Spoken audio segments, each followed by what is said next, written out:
চললাম আমার স্নেহের ছাত্রছাত্রী যাদের বাংলা মাইনরে রয়েছে তাদেরকে একটা কথা বলবো, তোমরা কি এখান থেকে 2 মার্কসের সাজেশন সংগ্রহ করেছো? যদি না করে থাকো তাহলে তুমি 15 নম্বর পিছিয়ে গেলে।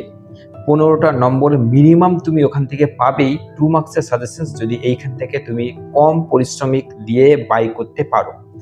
ভিডিওতে 1 নম্বরে আমার নাম্বার দেওয়া আছে, 2 নম্বরে আরেকটা আমার নাম্বার দেওয়া আছে। তোমরা প্রথমে ভালো করে বুঝবে, আমি যদি আমার হোয়াটসঅ্যাপ থেকে যে নোটস প্রচুর পরিমাণে 2 মার্কসের নোটস নিচ্ছে, আমাকে মানে স্ক্রিনশট পাঠাচ্ছে, আমাকেই পেমেন্ট করছে, তখন আমাকে তাদেরকে দিতে না অনেকটা সময় লেগে যাচ্ছে, যার জন্য আমি ভিডিও করতে পারছি না। ওই জন্যে আরেকটা নাম্বার দেওয়া হলো, 2 নম্বর নাম্বারটায় আমার প্রথম যে নাম্বার রয়েছে 790, ওই নাম্বারটায় পেমেন্ট করবে এবং 2 নম্বর নাম্বারটায় তোমরা স্ক্রিনশট পাঠিয়ে ওখানটা লিখে দেবে যে তোমাদের কোন সাবজেক্টের জন্য পেমেন্টটা করলে, তার নোটস উইদিন সেকেন্ডের মধ্যে তোমার কাছে চলে যাচ্ছে 2 মার্কসের। যদি বড় চাও বড়ও চলে যাবে, ঠিক আছে। এবার যাচ্ছি, তোমরা 2 মার্কসের জন্য আরেকটা জিনিস ডেসক্রিপশন বক্সে চলে যাবে, ওখানে ডিটেলসে লেখা আছে তোমাদের কি করতে হবে। ডেসক্রিপশন বক্সে আমার স্নেহিত ছাত্রছাত্রীদের জন্য কয়েকটা চ্যানেল এর লিঙ্ক দেওয়া আছে এবং সব থেকে বড় কথা, আজকে 7টার সময় আমি তোমাদের ক্লাস করাবো এবং তার হোয়াটসঅ্যাপ চ্যানেলের লিঙ্কও সেখানে দেওয়া আছে, ফলো করে রাখো। সেইখানে সন্ধ্যেবেলা ক্লাস হবে, ফ্রি অফ কস্টে তোমাদের একটা ক্লাস করাবো। এবং তোমাদের আগামী লক্ষ্য, অর্থাৎ আমার স্নেহের ছাত্রছাত্রীদের লক্ষ্য দিলাম এই প্ল্যাটফর্মকে 30,000 সাবস্ক্রাইবারে পৌঁছাতে হবে, ঠিক আছে।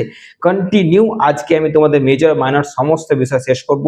আজকে প্রথমে মাইনরের যে কটা কোশ্চেন বলে দিচ্ছি, এই কটা এবং 2 মার্কস, এই দুটো যদি তোমার কাছে থাকে তাহলে প্রথম সেমিস্টারের সাপ্লি তোমার আসবে না, এটা কনফার্ম। ওকে, চলো শুনে নি প্রথম সেই কোশ্চেনটা।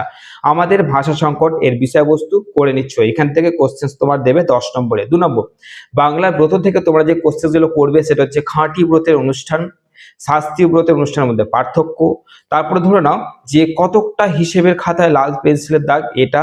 আর একটা হচ্ছে বাংলা ব্রত প্রবন্ধ অনুসারে অন্য ব্রতদের ব্রতর সঙ্গে আর্যদের কামনার পার্থক্য।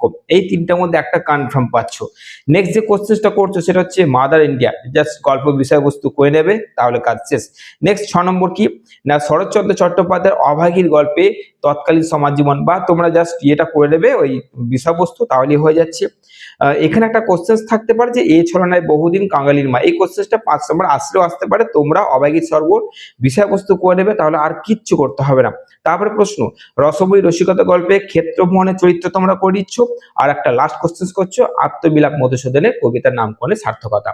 এই কটা কোশ্চেন করে নিচ্ছ, আর কিচ্ছু করতে হবে না। ডেসক্রিপশন বক্সে চলে যাও, আমি যে কোশ্চেন গুলো বললাম সেই কোশ্চেন এর ছবির লিঙ্ক সেখানে দিয়ে দিচ্ছি, ক্লিক করবে, লেখা থাকবে কোন কোন কোশ্চেন গুলো করতে হচ্ছে।